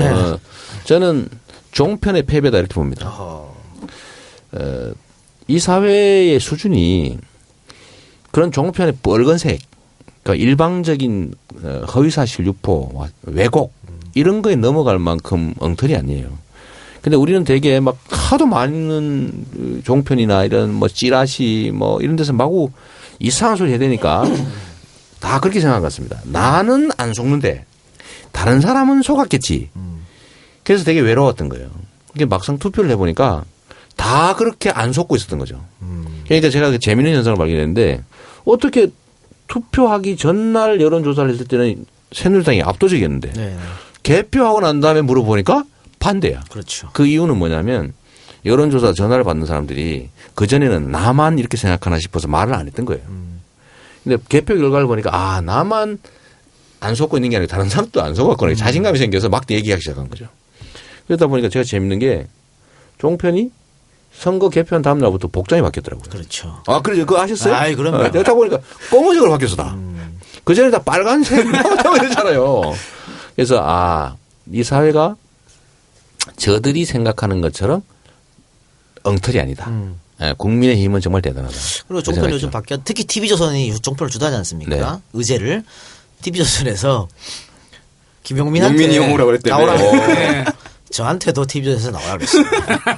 뭔가 저쪽에서도 생각이 있는 것 같아요. 그거 정말 큰 변화인데 이게 국민의 위대함이죠. 그렇죠. 그래서 저는 종편이 왕따 당한 선거다. 이렇게 생각합니다. 저도 되게 불안했거든요. 이거 뭐 180석 넘기고 200석 넘기면 어떡하나 막 고민을 했는데 와 이런 뭐 대단한 결과를 만들어내는 걸 보고 제가 더 용기를 얻었죠. 아 역시 주류 언론, 주류 보수 언론, 그다음에 뭐 종편 이런 거 우리 위축될 필요 없다. 손가락 죽으라고 쓰자. 그렇죠. 그래서 내가 KBS에 출연 교섭 안 하고 EJ에 그러니까 조선일보 160만 우리 300만 한번 타보자. 진짜 맞다고 생각해요. 이게 영향력의 크기가 이제는 실제 내용이 중요한 거지 막 속이고 막 정신없게 하고 막 이렇게 한다고 해서 바뀌지 않는다. 대한민국 국민의 수준은 너무 우습게 봤던 거예요. 그리고 뉴미디어가 워낙 발달하다 보니까 예전처럼 던져주는 것만 받는 정보가 아니에요. 이제는 스스로 찾아보는 정보가 체크하고 또 옆 사람 얘기도 듣고 그럼요. 특히 뭐 다 그 방송국을 하나씩 들고 다니잖아요. 스스로 생산하고. 그럼요. 자 하나만 더 여쭤보겠습니다. 반기문 총장이 국내로 들어와서 노골적으로 대권 도전을 발언을 계속했습니다. 그리고 박원순 시장도 조금 요즘에 강한 발언을 하신 것 같아요. 또 안희정 지사는 직접적으로 불펜 투스론을 얘기했습니다. 뭐 내가 뛸 수도 있고 이렇게. 이재명 씨가 뭐 없어요? 저는 뭐 맨날 하는 얘기인데 저는 이제 정치라고 하는 게 개인 플레이, 기록 경기가 아니다. 1인 기록 경기가 아니라 팀 플레이라고 보거든요. 집단 경기다. 저는 저는 축구단 하니까 저는 황의조 공격수 역할을 안 해도 좋다. 저는 중앙 수비수 골 안 먹게 뒤쪽을 챙기겠다. 근데 의외로 말입니다. 중앙 수비수가 세트 플레이에서 헤딩으로 엄청 많았습니다. 프리킥 할 수도 있지 뭐. 그럼 대표적인 사람 있었잖아. 홍명보. 그럼. 이 수비수들이 골 넣는 경우가 많아요. 근데 제가 굳이 공격수 역할을 안 해도 남들이 안 하는 역할을 제가 하려고 합니다. 자, 이재명 중앙 수비수론으로 말씀하셨고, 사실은 오늘 방송 보면 우리가 이재명을 너무 띄워줬어. 잘하는 네. 쫙 얘기하고 이렇게 되면 또 우리 안티들이지 않습니까? 그렇죠. 우리 보고 맨날 문바라고 지랄하는 것들 깜짝 놀라겠네. 저 새끼들 문바에 이재명 바 또 이렇게 헷갈리는 거야? 헷갈리게. 우린 늘 강조하지만 문재인 전 의원에게 차 한 잔 의로 마셔본 적이 없어요. 그리고 우리 저 박원순 시장 콘서트 할 때는 박원순 시장 엄청 빨아줬어. 우린 다 다리를 걸쳐라 이 사람들아. 그걸 이러다 우리는 안철수 씨한테도 다리 안철수 할 때도 올지도 몰라. 그래요. 알겠습니다. 어쨌든 오늘 바쁘신 와중에 나와주셔서 대단히 감사합니다. 또 할 말 없으시죠 이제? 네, 뭐 많이 했고요. 네. 저는 한 사람 한 사람의 역할이 진짜 중요한데 이게 너무 이제 패배의식 가질 필요도 없고 이번에 경험한 것처럼 현장에서 한 명이 할 수 있는 역할이 엄청 크다. 그 얘기 꼭 드리고 싶고요. 제가 강연 다니면서 자주 하는 얘기인데 우리가 가진 패배감 한번 털었으면 좋겠다. 그 얘기 한번 드리고 싶어요. 지금 예를 들면 저 같은 경우도 제가 뭐 주류 언론이나 이런 데서 좋은 얘기 한 번도 해준 일이 없잖아요. 그렇죠, 그렇죠. 뭐 걔가 뭐 초등학생 물었다 이런 거나 막 해서 씹히고 이러는데 그럼에도 불구하고 제가 손가락으로 여기까지 왔죠. 저는 KBS 안 무서워요. 팩트에 기초한 공격이라면 제가 상처 있겠지만 팩트가 아닌 뭐 그 과장된 보도, 공격 이런 거는 저는 기회라고 생각하거든요. 근데 여기에 핵심이 뭐냐면 제가 버니 샌더스 현상 얘기를 잠깐 한번 해보고 싶어요. 버니 샌더스도 그렇고 트럼프도 그렇고 이거 도대체 뭐냐. 이 변화된 상황을 정말 정확하게 말해주는 거거든요. 버니 샌더스든 트럼프든 소위 기존 그 기득권 엘리트 정치 집단에 속하지 않은 사람입니다. 이 사람들은 아웃사이더들이죠. 근데 아웃사이더인데 자기의 목소리가 있어요. 그리고 대중들하고 기존 언론 시스템을 통해서 교통하는 게 아니고 소통하는 게 아니고 자기의 독자적인 소통 라인을 갖고 있는 거죠. 근데 그게 바로 네트워크입니다. 우리가 가지고 있는 SNS니 뭐 이런 네트워크인데 대중들이 원하는 말을 대중의 언어로 말하는 아웃사이더들이 대중들과 함께 호흡할 기회가 생긴 거예요. 그게 저는 이제 필리핀 대통령 선거도 비슷하죠. 대한민국은 훨씬 더하다. 우리가 자신감을 가질 필요가 있죠. 뭐 제도 언론, 보수 언론들, 기존 정치 집단들 정말 국민의 의사 뭐 전혀 반영하지 않고 지들끼리 뭐 리그를 만들어서 선택을 강요하는 그런 시스템 자체를 우리가 깨 나갈 수 있어요. 특히 규모가 큰 선거 이거는 저 사람들 뜻대로 되지 않을 겁니다. 그러니까 막 언론을 동원해서 각색하고 누구는 숨기고 누구는 드러내면서 막 대중을 한쪽 방향으로 밀어붙이는 그 시대가 갔다는 거예요. 그래서 이제는 대중 속에서 대중들이 원하는 것을 대중의 언어로 얘기하면서 대중과 같이 호흡하는 사람들이 그 대중의 의견을 또 대중의 힘을 받아서 결국 중심이 될 거예요. 거기서 제일 중요한 건 역시 제가 맨날 얘기하는 것처럼 손가락을 사용한 SNS다. 자기 역량을 좀 키워주면 좋겠어요. 우리 청취하시는 우리 동지들도 내 혼자 뭘 할 수 있겠냐라고 생각하지만 뭐 밴드든 카스든 뭐 트위터, 페이스북 이런 걸로 친구 관계, 인적관계 많이 늘려놓고 자기 평소에 교통 많이 하면서 자기 주장을 전달할 수 있는 그 친구 이 사람들을 한 1년 동안 10,000명을 만든다. 그거 하면 사실은 웬만한 언론사 하나를 갖는 거예요. 그렇죠. 그게 네트워크죠. 그게 네트워크죠. 이거 무서운 거예요. 네. 알겠습니다. 자, 마지막으로 반기문 총장, 문재인 전 대표가 안동을 방문했습니다. 참.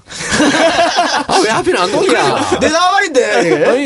야, 니 나와발이만은 아니야. 그러니까 이재명 시장. 우리 나와발이. 우리 나와발인데. 사대천왕 나와발인데. 말도 안 하고 가져가지고. 하긴 뭐 저는 작년에 갔다 왔으니까. 뭐 올해 또 방문할 계획 없습니까? 아버지 산소에 이제 인사드리러 가야죠. 사실 이번 한식 때는 못 갔는데 아버님 산소가 이제 안동에 있으니까. 근데 뭐 가을에는 당연히 가야 되고 또 강연하면 오러 또 그래서 우리 이 작가님 한번 갔다 왔죠? 네, 갔다 왔습니다. 저도 뭐 거기 또 한번 가야 되지 않을까 싶어요. 네, 알겠습니다. 자, 오늘 방송은 여기까지 하고 두 분 오늘 이 시장님 이야기 듣고 어떤 생각이 들었어요? 잠깐만. 네. 그 전에 참 재밌는 거 생각났어요. 조원진 의원 있지 않습니까? 네. 저한테 뭐 실실 쪼개냐 이래가지고 새누리당의 재밌는 분이신데 이분이 말이에요. 우리가 해야 될 얘기를 했어요. 뭐라고 얘기했냐면 지방세가 현재 국세 20%밖에 안 되는데 지방자치단체가 일은 40%를 하고 있다. 그러니까 지방세를 30% 또는 40%로 늘려야 된다. 그러니까 현재 지방세보다 50% 내지는 100% 늘려야 된다고 주장을 했어요. 조원진이요? 조원진 의원이 친박이. 내가 그걸 보고 이거 물론 빈말로 저는 생각합니다. 그런데 하여튼 이게 지방자치단의 현실 그대로 보여주는 거죠. 일은 40%를 하는데 20%만 자체적으로 걷어쓰기 하고 20%는 정부가 지원을 하면서 코를 깨고 있는 그렇죠. 거예요. 이거를 무려 조원진 의원이. 그러니까. 아니, 조원진도 그렇게 말하는데 왜 그 야당 쪽 사람들이 이상한 얘기를 크게 동조하고 말이죠. 조원진 의원은 저기 차지철처럼 된 거 아니야? 네. 공부하다 보니까. 공부하다 보니까. 지방재정을 반대를 하는데 공부하다 보니까 그게 맞는다. 알면서 발표했다니까요. 예. 네. 자, 오늘 두 분 이 시장님하고 대화 어땠어요? 일단 돈 가지고 목줄 재는 것만큼 비겁한 짓이 없거든요. 그렇죠. 예. 그건 개인이 됐건 국가가 됐건 마찬가지고 저는 마무리 발언 대신에 여쭤볼 게 조금 큰 질문을 하나 드리려고 그래요. 저는 개인적으로 지방자치제가 시행되기 때문에 국회의원 선거에서 지역구가 없어져야 된다고 생각을 하는 사람이거든요. 이건 전 개인적인 의견입니다. 그런데 야권의 이제 대선 후보로서 앞으로 그리고 현재 성남시장으로서 지방자치제가 더 좋은 모습이 되려면 어떻게 변화된다고 보세요? 그냥 원칙대로 하면 됩니다. 이게 이제 모든 제도에 장단점이 있는데 장점이 발휘될 수 있도록 하는 거고 그거는 우리가 정한 원칙을 잘 지키면 되죠.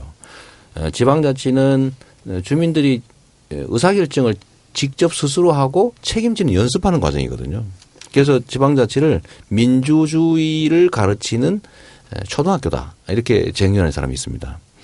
그러니까 자치의 핵심은 권한과 예산의 독립이고요. 돈과 권한을 가지고 스스로 하면 돼요. 그걸 계속 키워주는 게 정부가 할 일이죠. 그러니까 지방재정을 꼬리를 붙여서 주는 방식이 아니라 조원진 의원이 존경하는 조원진 의원이 얘기하는 것처럼 지방세 비중을 늘려준다. 어차피 국민이 낸 세금이니까 이렇게 하면 확 좋아질 테고 권한도 줘서 서로 경쟁하게 하면 잘하려고 노력할 거 아니에요.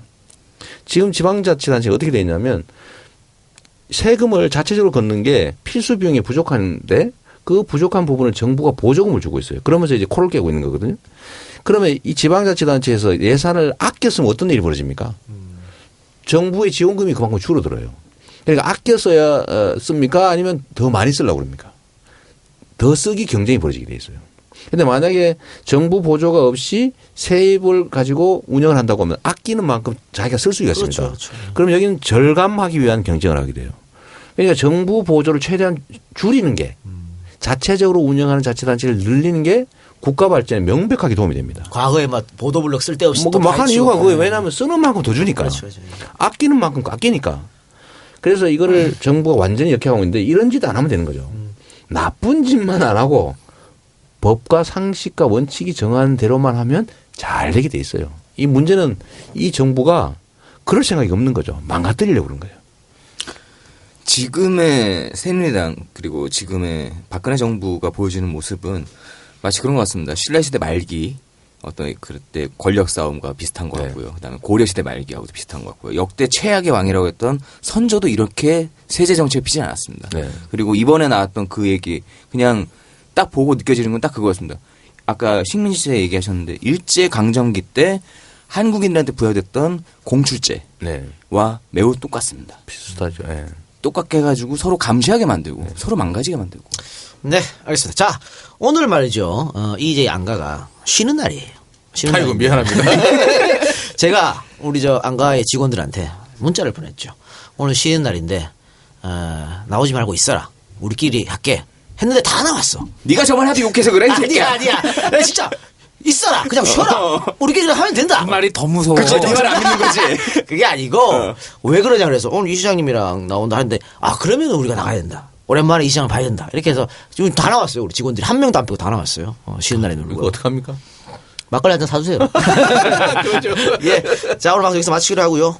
끝으로 EJ 팬들한테 인사 한마디 작별 인사하고 오늘 와서 마치겠습니다. 네, 감사합니다. 열심히 하겠습니다. 진짜 동네 소문 좀 많이 내주세요. 자, 에델 펀딩. 제공, 강혜숙, 박상용, 안상보. 광화문 광장에서 계속해서 항의 집회가 열린다는 얘기가 있거든요. 검색을 하시고 특히나 이제 해당 지방자치단체에 사시는 분들은 많이 관심 가져주셨으면 좋겠습니다. 이상입니다. 네, 고맙습니다. 고맙습니다. 제가 이거 단식 농성하게 될지도 모르겠어요.